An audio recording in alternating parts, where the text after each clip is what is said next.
Oke guys, balik lagi di Ngobrol Santai bareng The Titas Family. Hari ini kita mau ngobrolin Tentang apa? Depresi. Depresi ya? Ya. Kenapa? Topiknya kenapa kamu mengambil topik depresi? Ya, jadi gue banyak lihat orang-orang di medsos lah ya, pada curcol depresi gitu.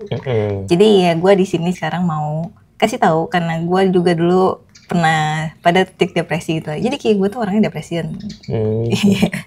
Terus tapi sekarang mungkin masing-masing individu mungkin ada tingkat depresi ya. Mungkin ada yang rendah, sedang, tinggi gitu kan ya. Ya kan dulu kan gue pernah di psikotes ke psikolog, skornya 90/100. Waduh. Jadi itu kritis banget itu. Iya, jadi ya gue pernah parah banget dah. Ya.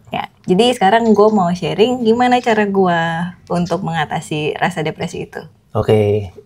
Ya menurut gue sih kalau kan ada yang bilang kan ya, kalau lihat artis-artis yang depresi gitu, padahal nggak ada muka depresi gitu. Nggak kelihatan ya. Ya, jadi kayak happy aja, kayak ya biasa aja kayak normal gitu. Ya. Sebenarnya kenapa begitu? Mungkin dia menutupi kekurangannya atau pura-pura. Ya, pura-pura. Kan ada juga yang bilang katanya kayak pelawak-pelawak gitu kan. Sebenarnya kan hatinya depresi, tertekan atau apa, tapi dia tetap show di depan masyarakat atau audiensnya kan. Dia harus menunjukkan kalau namanya juga kan pelawak ya. Kalau dia tuh ceria atau dia tuh lucu gitu kan. Tapi banyak yang bilang kayak pelawak itu juga banyak yang depresi juga kan. Gitu. Nah, menurut kamu?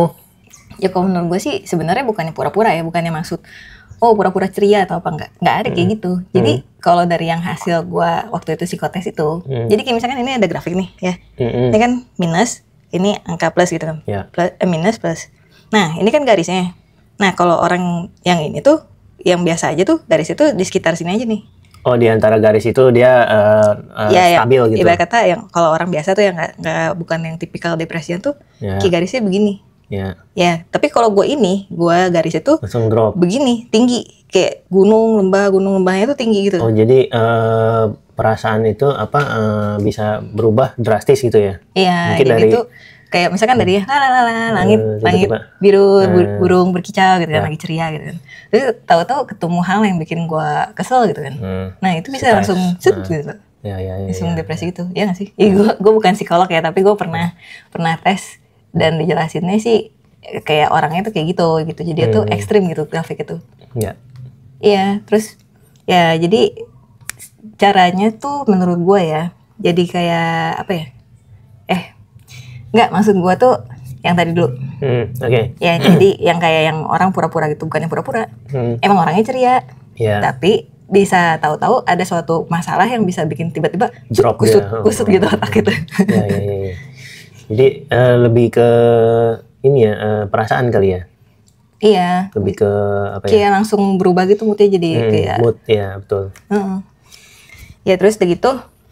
Ya cara gue mengatasinya itu pertama ya gue belajar ngelihat segala sesuatu itu dari hal positif. Jadi mungkin kayak orang itu mungkin idealis gitu ya. Jadi kayak kalau segala sesuatu nggak sesuai dengan yang seharusnya gitu. Jadi kayak stres itu ini tuh seharusnya tuh begini gitu. Kenapa yang terjadi sebaliknya gitu. Jadi kayak stres sendiri dipikirin kenapa begini gitu. Ya. Jadi orangnya punya ekspektasi yang tinggi tentang satu hal, tapi ternyata kenyataannya nggak begitu. Nggak tahu ya, pokoknya kayak orang idealis gitulah, pokoknya segala sesuatu yang harus misalnya mungkin juga ada perencanaan yang harus perfeksionis juga mungkin. Oke. Ya terus udah gitu ya cara pandangnya tuh menurut gue harus dirubah. Kayak ibarat kata kalau lu pakai kacamata hitam deh, kan lu selalu ngeliatnya gelap. Ya jadi gelap dong ya. Jadi kan kacamata lu mesti diganti gitu kan kalau mau ngeliat terang gitu kan. Iya, jadi ya kira-kira begitulah. Nah terus caranya itu gimana? Menurut gue tuh kita itu mesti belajar melihat segala sesuatu itu dari hal positifnya. Iya, jadi kayak misalkan segala sesuatu yang terjadi itu lihat dari sisi positifnya. Kayak misalkan contoh deh nih ya, misalkan nyokap gue pelit gitu kan dulu kan. Gue bisa nggak sedih? Kenapa sih nyokap gue pelit banget gitu kan? Kalau gue minta apa-apa nggak dikasih, tapi kalau kakak gue minta dikasih gitu kan.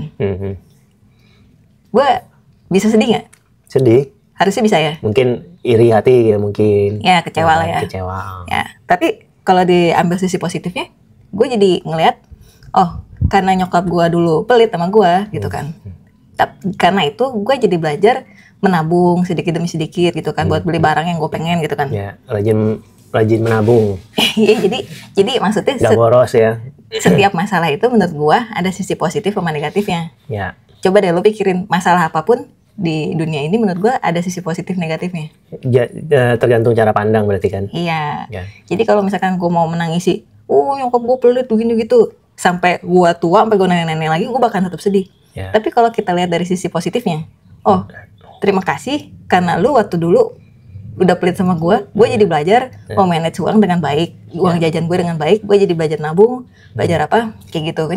Jadi hal outputnya jadi lebih positif kan. Mandiri juga ya, lebih mandiri ya, karena kan berusaha untuk mencari. Ya nggak kayak anak manja kan, tinggal minta dikasih, dikasih kan. Gue jadi lebih mandiri. Banyak gitu. Positifnya lah. Jadi belajar ngeliat masalah dari sisi positif gitu, jangan ditangisin mulu gitu. Tapi lu belajar, ternyata karena masalah kesulitan ini, gue jadi lebih baik gitu kan. Ya, emang sih kadang susah ya ngelihatnya. Ngelihat kalau di posisi pas lagi terjadinya itu susah gitu kan. Tapi kalau seiring berjalannya waktu tuh seharusnya sih bisa ngelihat ya. Menurut aku ada satu hal juga ya. Apa? Menurutku perlu ada komunitas juga untuk orang-orang seperti ini. Jadi ya, terus begitu kalau ada masalah tuh jangan suka dipendam sendiri. Ya, jadi komunitas itu yang waktu orang itu di posisi yang lagi drop down, ya jadi ada yang menguatkan. Yang kamu bilang kan, mungkin di posisi yang saat itu kita nggak bisa ngelihat positifnya, tapi orang lain mungkin bisa ngelihat gitu. Kamu jangan begini, ini ada sisi positifnya waktu kamu di posisi ini begini. Tapi masalahnya kalau gitu kan. Pas lagi ini dikasih taunya suka ngeyel. Kayak misalkan kita lihat nih orang nih, gue punya masalah gini gitu, terusnya kita kasih solusi nih, ya lu begini aja gitu kan, solusinya kan gini. Tapi tuh orang nggak mau ngelakuin solusi yang kita kasih tahu, dia tetap bersedih dengan kesedihannya gitu. Ya makanya itu, tapi perlu orang-orang yang menguatkan ya, bukannya istilahnya yang malah jadi tambahin beban mentalnya dia, ya kan? Nah itu perlu ada orang yang komunitas yang baik ya. Mungkin kalau kita umat yang beragama lah ya, kita bisa berkomunitas di tempat-tempat ibadah kayak gitu-gitu ya. Mungkin ada mentornya juga yang biasanya kayak gitu-gitu kan berawalnya dari sakit hati ya, atau mungkin kepahitan ya kan. Jadi sebaiknya dibicarakan dengan yang orang-orang yang mungkin sudah melaluinya gitu. Kayak kamu nih misalnya, kamu udah punya pengalamannya gitu kan. Wah dulu gue juga begini gitu. Kamu bisa sharing ke orang itu. Ada permasalahan misalnya ada juga orang yang stres atau depresi karena penyakitnya gitu kan. Ya kita mungkin ada komunitas orang-orang yang mungkin sama penyakitnya ya kan, yang mungkin sudah melaluinya atau yang di masa itu tapi sudah bisa menerima dirinya ya kan. Nah yang kayak gitu itu menurutku perlu juga. Jadi orang depresi ini mungkin jangan kita jadi menghindari, tapi kita karena orang depresi itu biasanya sedikit banyak kita juga tahu lah tingkah laku atau perilakunya ya. Butuh teman sih buat curhat juga. Nah ya butuh teman. Nah cari temen yang bagus juga, yang bener juga. Jangan yang temen gue masa ngomporin. Gue curhat teman-teman gue begini, teman gue ngomongnya, udah deh jangan suka cerita-cerita lagi kayak gini, ngasih gue energi negatif aja begitu. Coba jawabnya. Ya tapi sebenarnya sih masih banyak orang, kalau kalian dijawabin kayak gitu jangan sedih ya, karena masih banyak orang lain yang mau perhatian juga, kok mau peduli. Mungkin ya itu temennya emang ya error aja lah. Cuma temen yang ada di saat senang-senang aja. Tapi ya tapi nggak semuanya tuh nggak ada yang sia-sia menurutku. Jadi misalnya kita bantu orang yang mungkin sedang depresi, suatu saat dia akan melihat kebaikan-kebaikan yang kita udah berikan juga gitu loh ya. Oh iya ya, benar juga ya kata-katanya dia ya. Oh ya benar juga ya. Ya intinya kayaknya belajar nenangin diri dulu ya. Kayak misalkan kalau air ngegolak gitu kan, kan kita nggak bisa ngelihat dengan jelas gitu kan. Harus ditenangin dulu airnya gitu kan. Ibarat kata ya nggak sih? Ya menenangkan air itu kan nggak bisa sendiri juga. Ya nggak, maksudnya lu mungkin dari diri sendiri. Berusaha mendinginkan pikiran lu dulu, relax dulu. Ya.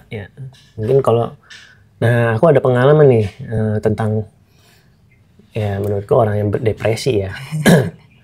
Jadi ini juga cerita dari temanku. Jadi dia tuh merasa diri dia tuh yang paling benar lah. NPD.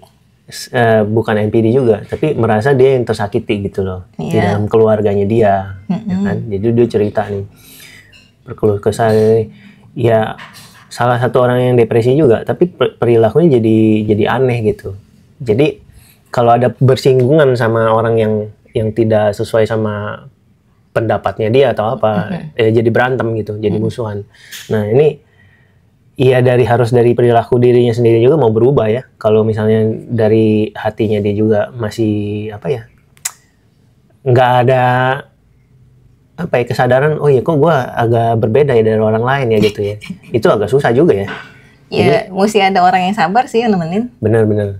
Ya kadang-kadang gini, kadang-kadang kita ngeliat. Kadang kan banyak kan orang tuh, apaan sih lo aneh lu, udah lah males gue main sama lu gitu kan, deket-deket. Tapi kan ada orang yang emang hatinya peduli gitu kan, ada curhat apa didengerin gitu kan, dia dikasih nasihat sedikit-sedikit biarpun nggak didengerin, tapi gue yakin nih suatu saat itu nasihat bakalan terngiang-ngiang di otak lu, terus dia dengerin juga. Itu makanya pasti ada orang yang sabar yang ngasih tahu dia. Suatu saat gitu. Pasti dia akan lihat perkataan-perkataan yang kita omongin bukannya buat ngejatuhin dia, tapi untuk membantu dia gitu loh dengan psikologisnya dia juga. Ya mungkin lebih ini deh, juga berobat kepada psikolog ya yang lebih expert lah ya di bidangnya. Pakai BPJS bisa katanya gratis. Begitu ya. Nah itu jadi notes juga tuh, BPJS bisa untuk psikolog untuk orang-orang yang depresi. Ya. Apalagi? Jadi waktu itu kan gue pernah baca cerita di mana di Australia apa di mana gitu ya. Jadi ada orang tuh rumahnya kayak di pinggir jurang gitu. Nah di pinggir jurangnya itu tuh sering ada orang yang bundir gitu lah. Nah terus begitu, jadi dia itu sering ngawasin pinggiran tepi depan rumahnya itu loh, supaya kalau ada orang yang udah mau loncat ke bawah gitu, dia langsung. Oh kayaknya aku tahu nih, yang diajak ngobrol ya. Iya. Jadi dia cerita katanya di sini tuh banyak orang yang mau yang mau loncat ke bawah gitulah, ya yang udah bosen hidup lah. Terus ya jadi kerjanya dia tuh nenangin itu orang, diajak duduk di terasnya ngopi ngeteh kayak gitu kan, diajak ngobrol gimana ini gini. Ya udah kalau diajak ngobrol ya udah, orangnya udah tenang ya udah pulang lagi. Iya. Nggak ada nggak kepikiran mau loncat, masih mau loncat lagi nggak? Nggak ada kepikiran nekat lagi ya. Iya jadi sebenarnya sih menurut gua tuh kayak sebenarnya sih orang tuh cuman butuh ngeluarin unek-uneknya aja, tau gak lo? Ngeluarin unek-uneknya dalam hatinya. Kalau udah dikeluarin, udah tenang, ya udah. Tapi kadang masalahnya itu nggak semua orang itu peduli gitu. Nggak semua orang mau ngedengerin cerita atau ceritanya, bebannya orang lain gitu. Gitu sih. Ya intinya cari yang ini ya, yang temen yang bisa perhatian atau cari psikolog atau apa. Ya itu. Makanya cari pergaulan circle yang baik ya, yang membangun juga. Jangan circle yang cari temen yang ada cuma pas seneng-seneng doang. Ya, maunya pesta doang. Ya, kalau kan, pas lagi susah lu udah sana lah, ganggu aja lu. Gitu. Nggak mau denger apa keluh kesah kita. Pasti semua orang punya cerita dan masalah masing-masing ya. Dan ada kan sifat kepribadian orang juga ada yang sanguin, koleris ya kayak gitu-gitu. Nah, cari kalau di komunitas lu ada yang orang yang ceria, itu menyenangkan. Ngerti nggak? Menyenangkan dibandingin sama orang yang datar aja gitu kan. Jadi dia kalau dia datang pasti memecah suasana gitu loh, keheningan gitu. Nah, kalau nggak ada dia jadi nggak seru. Iya, nah itu kita belajar juga dari kenapa nih orang selalu ceria gitu. Ya kita juga nggak tahu masalah dia ya. Gitu. Nah makanya kita juga nggak bilang dia juga nggak banyak masalah, tapi ya bukan yang berarti yang tadi yang berpura-pura ceria tapi kayaknya depresi gitu orang melankolis nggak sih? Iya kebanyakan. Melankolis tuh katanya matanya begini, mulutnya begini. Aduh nggak tahu deh itu. Matanya turun, mulutnya juga turun gitu. Terus sekarang ciri-cirinya kali. Iya jadi kalau orang sanguin itu matanya naik, mulutnya juga naik. Gitu ada orang ceria, mulutnya kayak senyum gitu kan, senyum matanya naik. Gitu. Nah itu sanguin katanya. Iya. Jadi gue sekarang jadi mulai liatin orang, ini melankolis nih. Ya bisa jadi karena. Terus udah gitu sih gue lihat ya, orang tuh karakternya tuh ada dua macam sih. Ada orang yang kalau stres dia cerita ke orang-orang, cerita tuh ya. Jadi kayak ngegosip nggak sih? Ngegosip ya jadinya ya. Ya terus ada juga yang kalau punya masalah dipendam diri tuh, orang lain nggak ada yang tahu masalahnya apa. Iya, sebenarnya sih menurut gue yang dipendam sendiri bahaya ya. Ya. Karena gue lihat orang-orang yang kalau ada masalah dipendam sendiri tuh yang di sekitar gue ya, saudara-saudara gue atau apa gitu kan. Punya masalah dipendam sendiri tuh ujung-ujungnya kanker. Sakit jadi penyakit ya? Iya, jadi kanker. Jadi kayak kan ada orang yang apa ya, punya masalah cerita, gue begini kan, itu dia ngeluarin unek-uneknya, bener nggak sih? Kalau udah lega gitu ya. Iya, kalau yang dipendam sendiri kan kayak kata lu energi negatif lu pendam sendiri gitu. Iya kan? Iya. Metabolisme tubuh juga nggak bagus katanya ya. Jadi perasaan kita juga menentukan jadi metabolisme tubuh kita. Kalau lu stres kan katanya kan nurunin imunitas tubuh. Asam lambung tinggi dan lain sebagainya. Jadi pengaruh juga ke kesehatan loh. Bener. Iya, emang jadi kayak imunitas jadi turun. Ya, banyak hal yang negatif lah. Soalnya gue liatin nyokap gue kena kanker. Dia tuh kayak tipikal orang yang kalau dipendam ya. Iya, kayak punya masalah tuh nggak ada orang lain yang tahu lah gitu kan. Ya. Ibarat kata dia nggak pernah ngomong, tahu-tahu sakit gitu kan. Ya. Iya, terus kalau bokap gue kan tipikal orangnya kan yang cerita mulu gitu kan. Ada masalah apa, gini. Jadi biarpun kita, lu lagi cerita lagi udah dikasih solusi gak mau dengerin gitu kan. Iya, tapi cerita lagi gitu kan. Tapi, pokoknya udah langsung lepas aja ya. Iya, tapi jadi umurnya lebih panjang gitu kan. Nyokap gue mah tahu-tahu mati kena kanker gitu kan. Iya gitulah, sama saudara gue juga gitu. Oke. Ya makanya jangan punya jangan disimpan sendiri, jangan memendam energi negatif. Ya banyak hal sih yang kerugian mungkin berusaha menerima keadaan ya nggak sih? Ya berusaha menerima keadaan dulu, terus cari solusinya, gimana cara memperbaikinya, ya nggak sih?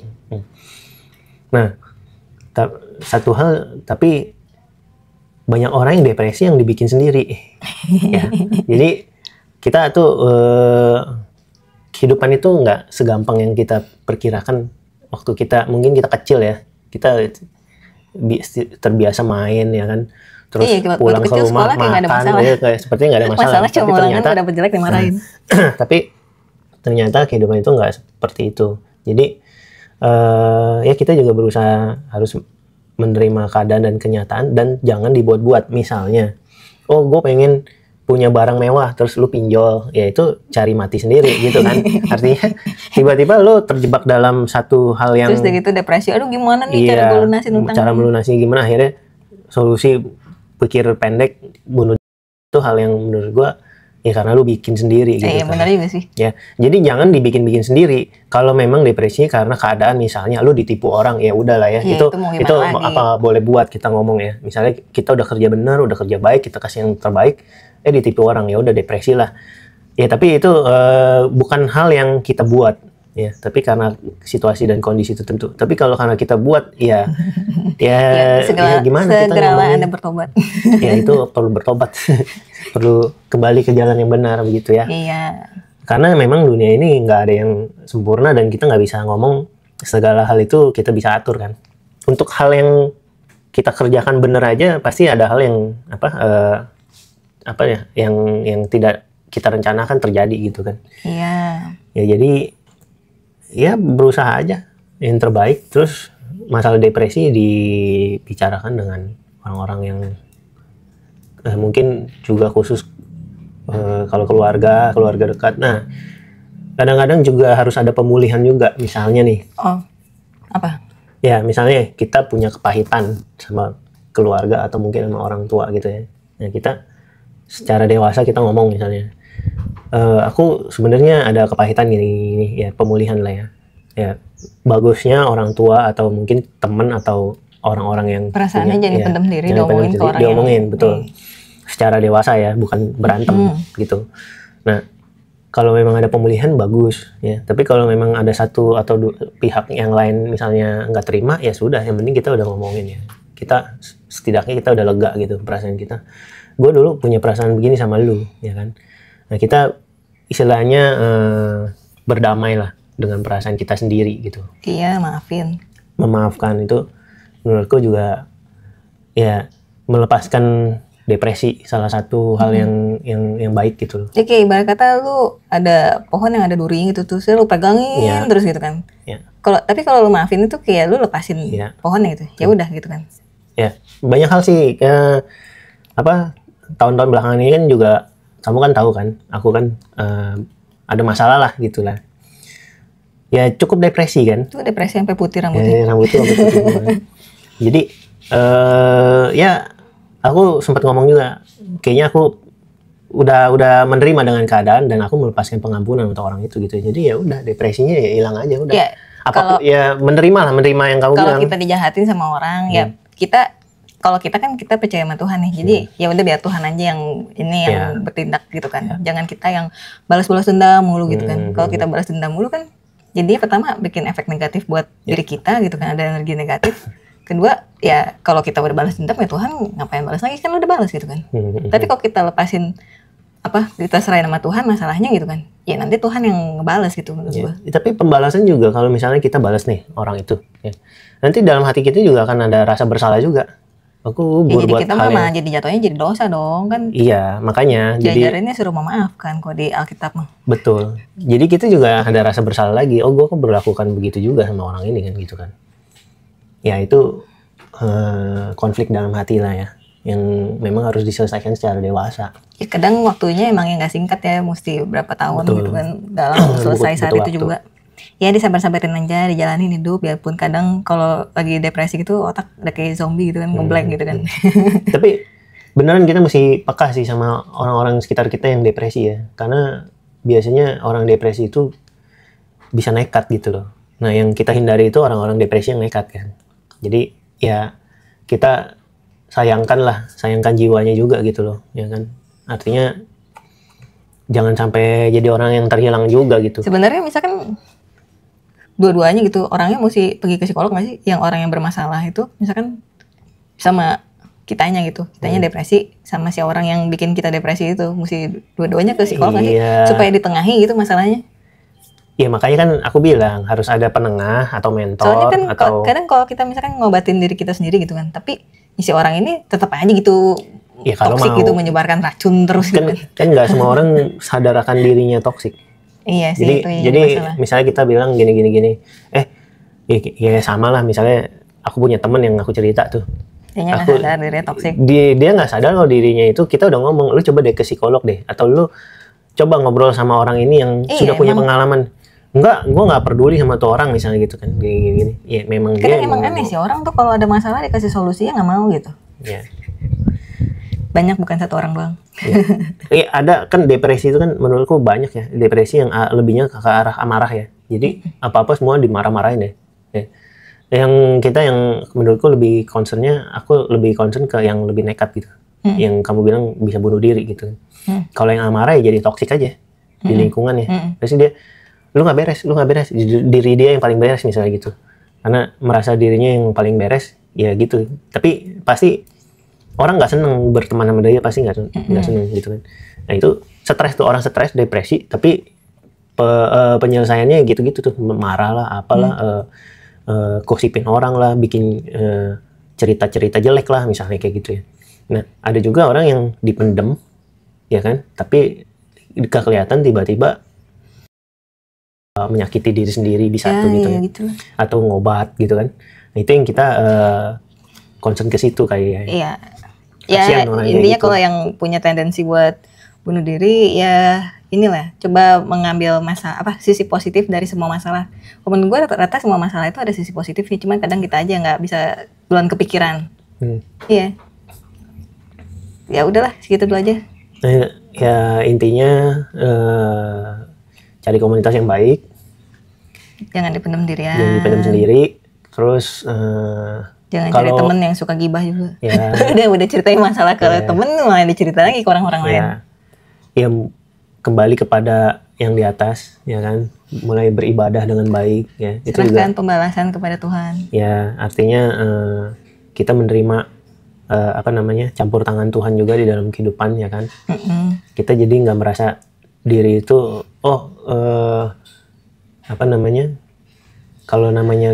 kalau bahasa orang kan takdir ya, ada jalannya Tuhan lah gitu kan.